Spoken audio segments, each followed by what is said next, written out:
हमने जिन विषयों पर चर्चा की थी, उन्हीं बातों को आज थोड़ा और विस्तार देना चाहता हूं। हमने कहा था कि जीवन में अनेक प्रकार के कानून होते हैं। देश के कानून, पुलिस के कानून, परिवार के नियम, और इन सब के बीच एक और महत्वपूर्ण नियम है, प्रकृति का कानून।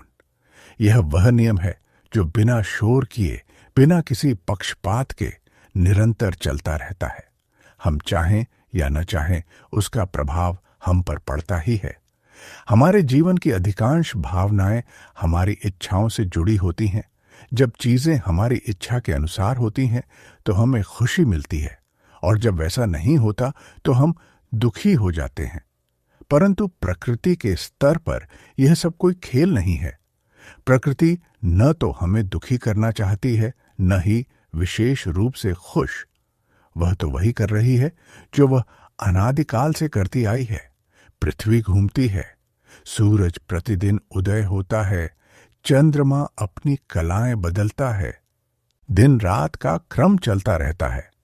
हजारों करोड़ों वर्षों से यह व्यवस्था वैसे ही चल रही है। इस विशाल व्यवस्था में मनुष्य आता है और चला जाता है। तब प्रश्न उठता है, मनुष्य होने का अर्थ क्या है? जीवित होने का असली अर्थ क्या है? कहा गया है कि मनुष्य का शरीर तो केवल मांस और हड्डियों का बना है। न उससे आभूषण बनते हैं, न वस्त्र बनते हैं, न ही वह किसी और वस्तु के निर्माण में विशेष काम आता है। शरीर स्वयं में कोई बहुत बड़ा संसाधन नहीं है। फिर मनुष्य का मूल्य क्या है? संतों और महात्माओं ने बार बार समझाया है कि मनुष्य का वास्तविक गुण उसके शरीर में नहीं, बल्कि उसकी चेतना, उसके विवेक और उसकी समझ में है। वही उसका सबसे बड़ा धन है, वही उसकी सबसे बड़ी शक्ति है। हम इस संसार में आए हैं और स्वाभाविक है कि हमें जीवन यापन के लिए कार्य करना पड़ता है। हमें नौकरी करनी होती है, धन कमाना होता है ताकि भोजन, वस्त्र और आश्रय की आवश्यकताएं पूरी हो सके। यह जीवन का व्यावहारिक पक्ष है और इसे नकारा नहीं जा सकता। परंतु केवल इसी को जीवन का अंतिम लक्ष्य मान लेना शायद अधूरा दृष्टिकोण है। संतों का संकेत इस ओर था कि इन बाहरी कार्यों के साथ साथ हमें अपने भीतर के गुण, अपनी चेतना और प्रकृति के नियमों को समझने की भी कोशिश करनी चाहिए। तभी मनुष्य होने का वास्तविक अर्थ धीरे धीरे स्पष्ट होने लगता है। मनुष्य इस संसार में क्यों आया है? यह प्रश्न जितना सरल दिखाई देता है, उतना ही गहरा और सूक्ष्म है। क्या वास्तव में जीवन का उद्देश्य केवल जन्म लेना, पढ़ना लिखना, नौकरी करना और धन कमाना भर है? अक्सर हम देखते हैं कि नौकरी के बाद धन कमाने की होड़ शुरू हो जाती है। फिर जब कोई दूसरा हमसे अधिक कमाता हुआ दिखाई देता है तो मन में तुलना जन्म लेती है। धीरे धीरे यह तुलना ही हमारे सुख को निगलने लगती है और हम स्वयं को छोटा समझने लगते हैं। कबीरदास ने इसी मानवीय कमजोरी की ओर संकेत करते हुए कहा था कि केवल बाहरी आकार या उपलब्धि का बड़ा होना किसी काम का नहीं, यदि भीतर की समझ और संतोष जागृत न हो। नौकरी करना बुरा नहीं है, परंतु यह समझना आवश्यक है कि क्या यही जीवन का अंतिम लक्ष्य है? जब से मनुष्य इस पृथ्वी पर आया है, तब से लेकर बहुत लंबे समय तक उसने नौकरी के वर्तमान स्वरूप को नहीं जाना था। यह व्यवस्था तो हाल के समय की देन है। पहले मनुष्य प्रकृति के साथ सीधा संबंध रखता था। भूख लगती तो जंगल से फल तोड़ लेता, प्यास लगती तो स्वच्छ जल पी लेता। जीवन सरल था, आवश्यकताएं सीमित थीं और मन अपेक्षाकृत हल्का था। आज सुविधाएं बढ़ी हैं, पर मन की शांति कहीं पीछे छूटती प्रतीत होती है। आज लगभग पूरी दुनिया एक निश्चित ढर्रे पर चल रही है। लोग विभिन्न देशों, चाहे वे अरब क्षेत्र हों, ऑस्ट्रेलिया हो, ब्रिटेन हो या हिंदुस्तान, सब अपनी अपनी सूची के साथ जीवन की दौड़ में लगे हुए हैं। सुबह उठना, काम पर जाना, शाम को थक कर लौटना, थोड़ा समय परिवार के साथ बिताना और फिर सो जाना, यही क्रम लगातार चलता रहता है। इस चक्र में मनुष्य स्वयं से पूछना भूल जाता है कि वह यह सब किस लिए कर रहा है? क्या केवल यांत्रिक जीवन जीना ही उसका उद्देश्य है? अंततः प्रश्न यह नहीं है कि नौकरी करनी चाहिए या नहीं, बल्कि यह है कि हम जीवन को किस दृष्टि से देख रहे हैं। यह शरीर और यह चेतना हमें केवल चक्की की तरह घूमते रहने के लिए नहीं मिली है। यह एक साधन है किसी गहरे आनंद, आत्मबोध और आंतरिक विकास के द्वार खोलने के लिए। यदि हम अपने कर्मों के पीछे के उद्देश्य को समझ लें तो वही दिनचर्या भी अर्थपूर्ण हो सकती है। जीवन शायद केवल कमाने और तुलना करने के लिए नहीं, बल्कि जागने और समझने के लिए मिला है। मैं यह नहीं कह रहा कि मैं आपके लिए कुछ कर दूंगा या आपके जीवन को बदल दूंगा। मैं केवल आपको प्रेरित करना चाहता हूं, आपको यह सोचने के लिए आमंत्रित कर रहा हूं कि क्या केवल भीड़ के पीछे चलना सही है? यदि हजारों लोग किसी रास्ते पर जा रहे हैं तो क्या वह रास्ता अपने आप सही हो जाता है? सिर्फ इसलिए कि बहुत से लोग एक काम कर रहे हैं वह सत्य या उचित नहीं हो जाता। संसार में जो कुछ भी हो रहा है उसे आंख मूंद कर स्वीकार कर लेना बुद्धिमानी नहीं है। हर व्यक्ति को अपने विवेक से विचार करना चाहिए कि वह जो कर रहा है वह वास्तव में उसके लिए उचित है या नहीं। हम अक्सर यह मान लेते हैं कि सब कर रहे हैं तो यह ठीक ही होगा, परंतु क्या यह तर्क पर्याप्त है? यदि सब लोग किसी दिशा में भाग रहे हैं तो क्या हमें भी बिना सोचे उसी दिशा में भागना चाहिए? आज मनुष्य के पास सब कुछ है, सुविधाएं, साधन, ज्ञान, फिर भी भीतर से वह संतुष्ट और प्रसन्न क्यों नहीं है? यह प्रश्न हमें स्वयं से पूछना चाहिए। केवल बाहरी उपलब्धियां जीवन की सच्ची खुशी नहीं दे सकती। जब तक मनुष्य अपने अस्तित्व और उद्देश्य को नहीं समझेगा, तब तक भीतर की रिक्तता बनी रहेगी। शायद मनुष्य की कमजोरी यह नहीं कि उसके पास साधन कम है, बल्कि यह है कि वह अपने जीवन के वास्तविक उद्देश्य को भूल गया है। यह जीवन केवल भौतिक वस्तुओं के पीछे भागने के लिए नहीं मिला। यह एक अवसर है अपने भीतर झांकने का, स्वयं को जानने का और इस जीवन सागर से पार उतरने का। कभी कभी परिस्थितियां हमें रुकने के लिए बाध्य करती हैं, जैसे जब हमें घर में रहकर एकांत में समय बिताने को कहा गया। वह केवल बंधन नहीं था, बल्कि आत्मचिंतन का अवसर भी था। यदि हम ठहर कर सोचें तो शायद हम समझ पाएं कि सच्ची शक्ति बाहरी प्रदर्शन में नहीं, बल्कि भीतर की जागरूकता और संतुलन में है। मनुष्य घर क्यों बनाता है? केवल ईंट और दीवारों के लिए नहीं, बल्कि इसलिए कि उसे एक छत की आवश्यकता है, सुरक्षा की, अपनेपन की, ठहरने की। घर केवल रहने की जगह नहीं, बल्कि मन की शांति का आश्रय होता है। पर यदि परिस्थिति ऐसी हो जाए कि बाहर जाना वर्जित हो, लोगों से मिलना सीमित हो जाए, तो मन बेचैन होने लगता है। तब प्रश्न उठता है, क्या मनुष्य सच में अकेले रह सकता है? वह दूसरों के साथ उठना बैठना, बात करना, हंसना बांटना क्यों चाहता है? शायद इसलिए कि उसके भीतर जुड़ाव की स्वाभाविक आकांक्षा है। अक्सर कहा जाता है कि मनुष्य सोशल एनिमल है, एक सामाजिक प्राणी। उसे समाज की आवश्यकता है, संबंधों की आवश्यकता है। पर यदि हम शांत होकर विचार करें तो पाएंगे कि सदियों से समाज तो था ही, फिर आज यह कमी इतनी तीव्र क्यों महसूस हो रही है? बात यह नहीं कि समाज होना चाहिए या नहीं होना चाहिए। असली प्रश्न यह है कि मनुष्य जो बेचैनी अनुभव कर रहा है वह क्यों कर रहा है?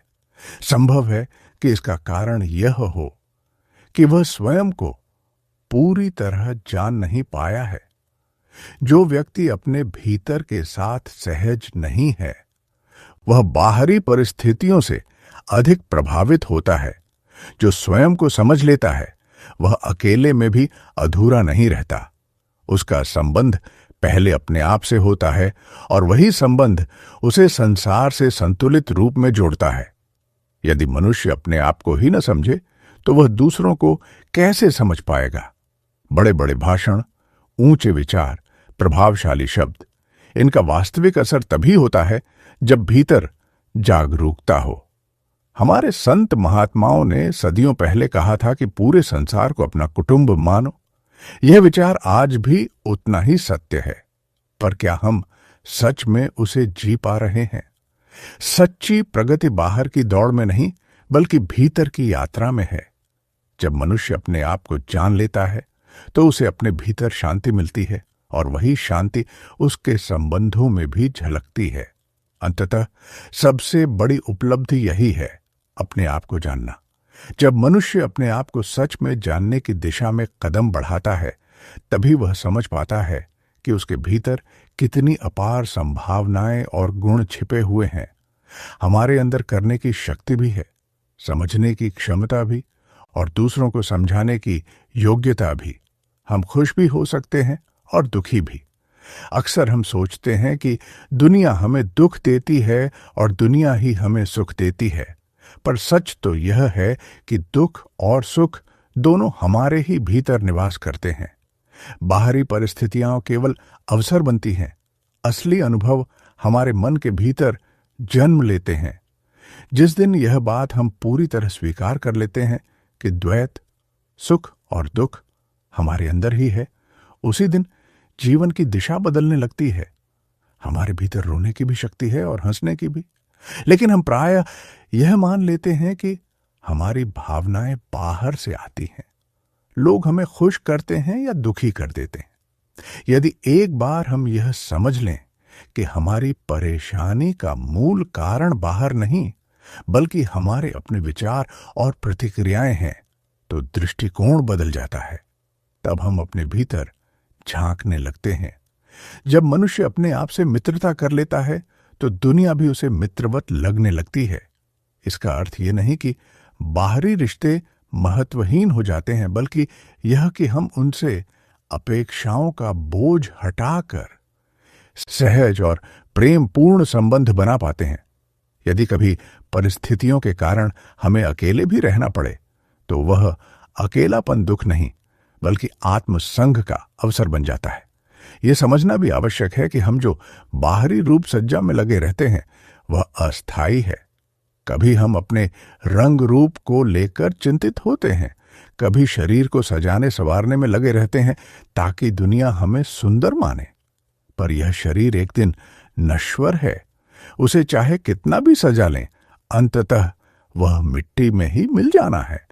बाहरी सौंदर्य पर इतना गर्व करना या उसके लिए इतना संघर्ष करना अंततः व्यर्थ सिद्ध होता है। संतों ने भी यही कहा है कि शरीर एक साधन है, साध्य नहीं। इसे लेकर अहंकार या अत्यधिक आसक्ति हमें हमारे वास्तविक स्वरूप से दूर कर देती है। इसलिए सबसे आवश्यक है अपने असली गुण को पहचानना, वह जो शरीर से परे है, जो समय के साथ नष्ट नहीं होता। जब हम अपने भीतर के उस स्थायी तत्व को खोजने लगते हैं, तब सच्ची खुशी का स्रोत मिल जाता है। वह खुशी किसी वस्तु, व्यक्ति या परिस्थिति पर निर्भर नहीं होती।